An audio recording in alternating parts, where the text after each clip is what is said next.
Yo, what's going on, YouTube? Welcome back to J3 Entertainment. We got some more hot fire for you. It's movie reaction time. You know it. And we got something special that they dawned on us today. Knowing it's half the battle, ladies and gentlemen. Snake Eyes, G.I. Joe Origins, featurette. And you know we like our featurettes, man. Yes. So much greatness in that last trailer, bro. Oh, yeah. Plenty. They gave us what we asked for. Action. It's really like a wedding, man. You get something new, old, and borrowed. Like, literally, they gave us that. They gave us that new tech. Knowing it's half the battle. Take that how you will. You feel me? Bruh. Bruh, that whole, the helmet, that was something new. Oh, and the visor, that was dope. Some old G.I. Joe. Yeah. And then that something borrowed, man. The ass whoopings. Dope. Finale. Fire. It came together. But let's go and take a look at this featurette, and let's see what they bring to the table. The relationship between Snake Eyes and Storm Shadow is probably one of the greatest relationships ever created. True.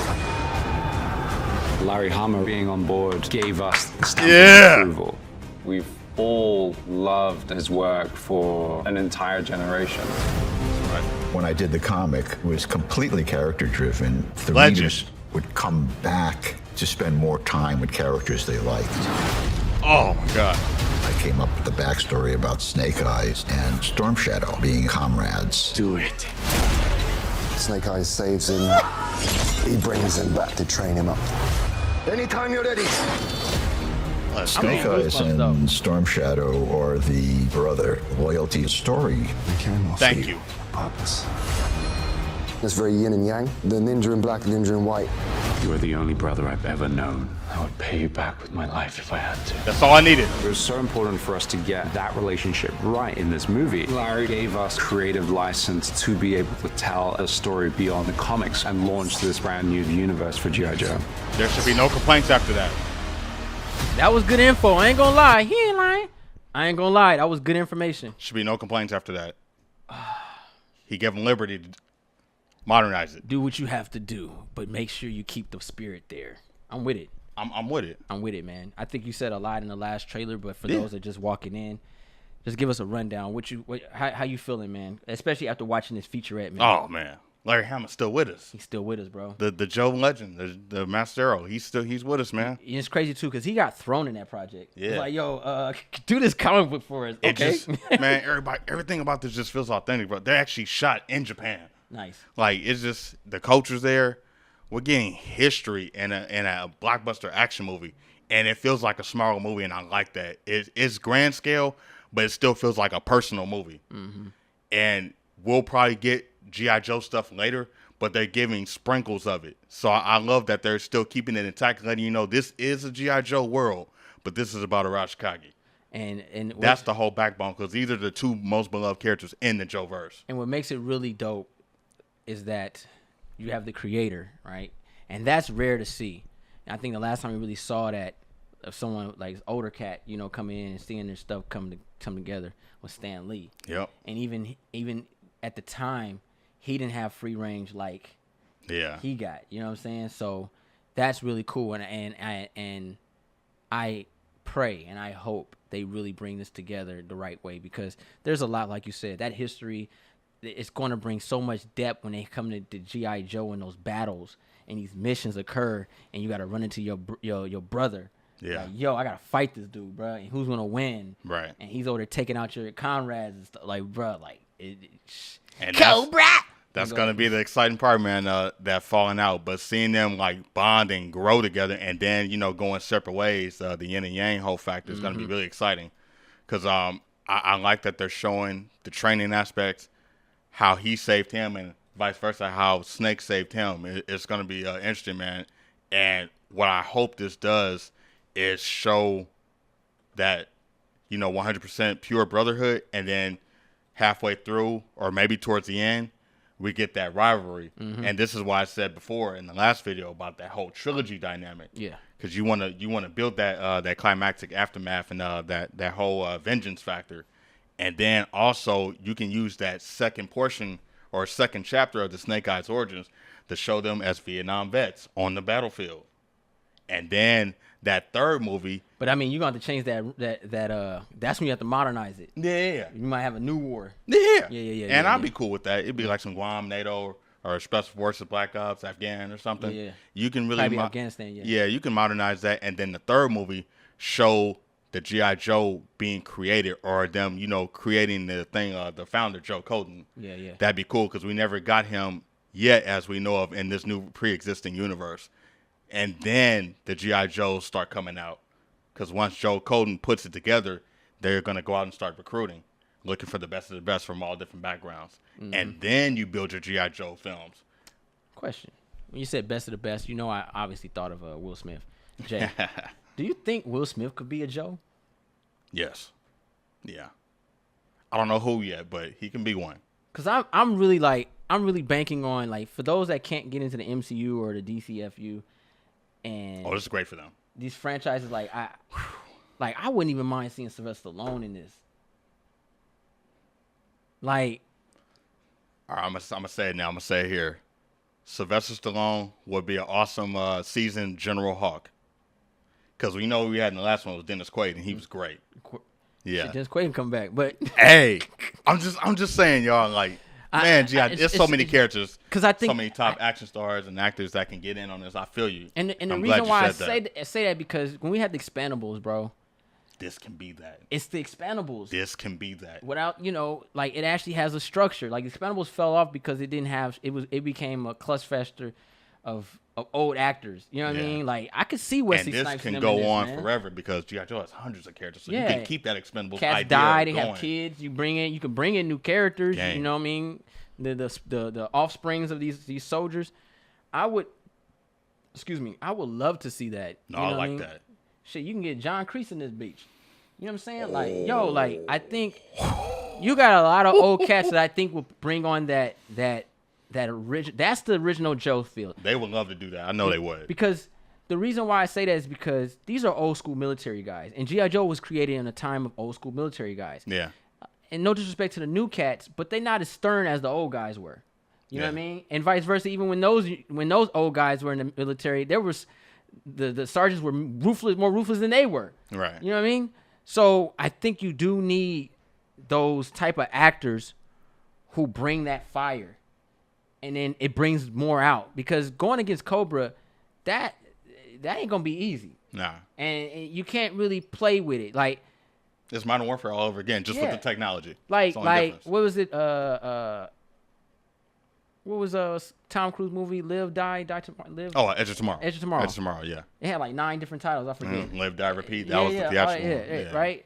Kind of like how that was. Yeah. You know what I'm saying? Like, I think because we're doing futuristic, man. You gotta, shoot. Bring some of them heavy hitters, them old school actors that can bring in and be that sergeant, be that killer, man. Like, yo, you can't do this. And when you said modernization, I just started something again, because even though that story set in the past, this is a modernized futuristic Japan that's still grounded, though. So they're giving you the idea that it's in the past, but it's still a modern telling. Yeah. So it's still in the future. So I like that. So you're getting the best of both worlds. And you put it all together, like. And that's really good detail. Like, from what we've seen, this is a futuristic story, but it's telling us stuff that's happened in the past, but it's still in this time.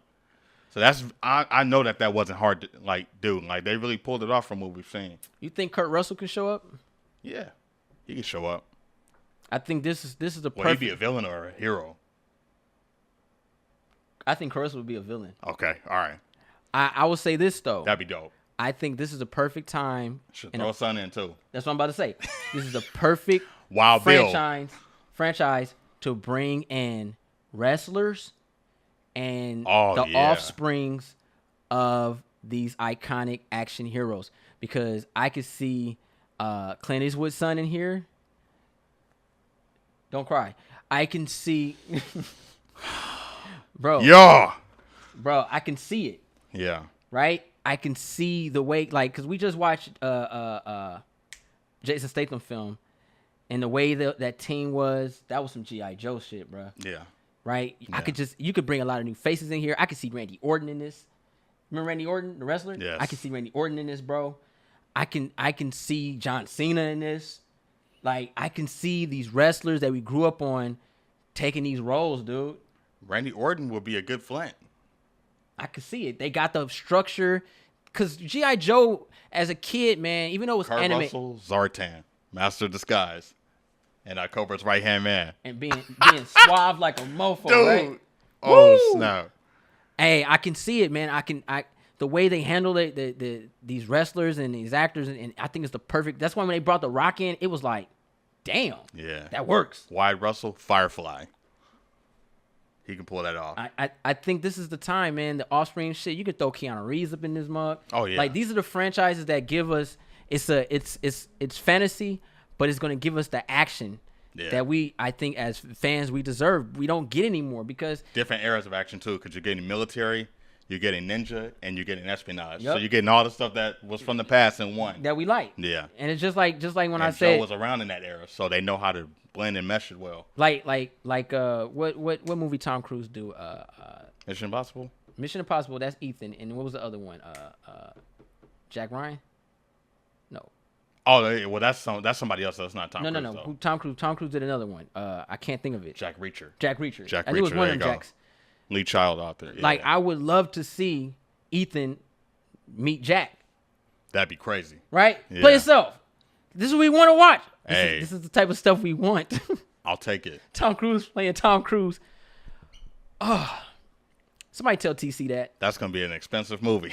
not really. It just, we got stand-ins. We got to pay for that clone though, or a double. You probably already, man. Right. You on age, bro. Yeah. Kind of like a reverse Gemini Man, but Tom Cruise, like. Yeah. Yeah. But done finished. He's Gemini Man went, oh, this is dope. What? Oh man, what is that? Is that a cartoon? Today's Tom Cruise versus the Tom Cruise from the first Mission Impossible and Top Gun, like.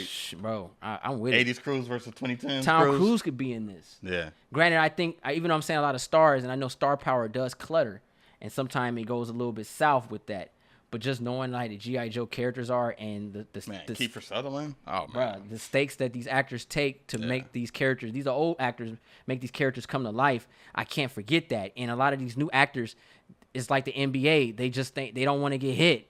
They don't want to fall. They don't want to scratch their nail. I grew up with rugged guys, and that's what G.I. Joe is. It's not a pretty boy game. Nah.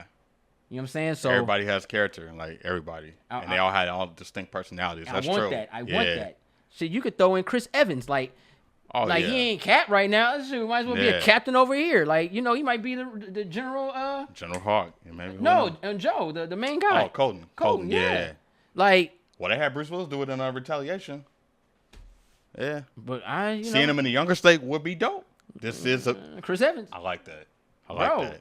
Let's run it. Damn. Franchise to franchise. Vin Diesel does it. Shit, Vin Diesel come up in this motherfucker, bro. I'm ready. He's already a Joe. I love it. He is. He fits right there. Family.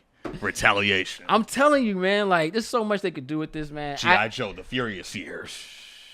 You know what's coming. Man, if you throw Tyrese in this, I'm leaving, bro. I'm out, nigga. Tyrese featuring Jody. I think Tyrese would be the turnoff. I ain't gonna lie. Yeah. It's comedy at that point. It's a joke after that. After seeing his Django audition, I just can't take him serious no more. Anybody else is fine, though. Hey, Henry Cavill could be in here, too. Henry Cavill can be in here. Hey, Henry Cavill would be a dope wild Ben Affleck can be in here. We saw the movie with Accountant. Accountant. Not Accountant, but that still was good. Yeah. John Berthold, obviously. Yes. But the movie with the other actors, Moon Knight, I can't think. Triple Frontier. Netflix, the Netflix one, yeah. He was dope. Oscar Isaac, yeah. All of them in G.I. Oscar Joe. Isaac, yeah. All of them. Bruh, they can. The Tron actor, too, him too. Oscar Isaac might be able to lead Cobra. Oh. Good age, too. Perfect age. It's the beginning. This was planned. This was not planned, y'all. It wasn't. That's tight. I see what you're doing. You're lining up new and young. Generation. Hey, bro. New generation Joes, old generation Joes. And this is why we said Expendables in the beginning, because it can go on. Bro, I'm telling you, man. It could work. No one is half the battle. I can see it. Yeah. Let me know what y'all see. I'll take it. If y'all think Snake Eyes is going to be a washed up piece of crap, put in the comments down below. If you obviously believe this movie is going to be really dope and you kind of on the same page as me and Ronan with this, put in the comments down below. Let's have some conversations. If you guys don't see me in the conversation, I do read. I just work 40 hours a week, so I'll be tired. But But Ronin would definitely most likely be in there. And on Twitter, if it's a question towards me, yeah. I'll definitely come and respond, guys.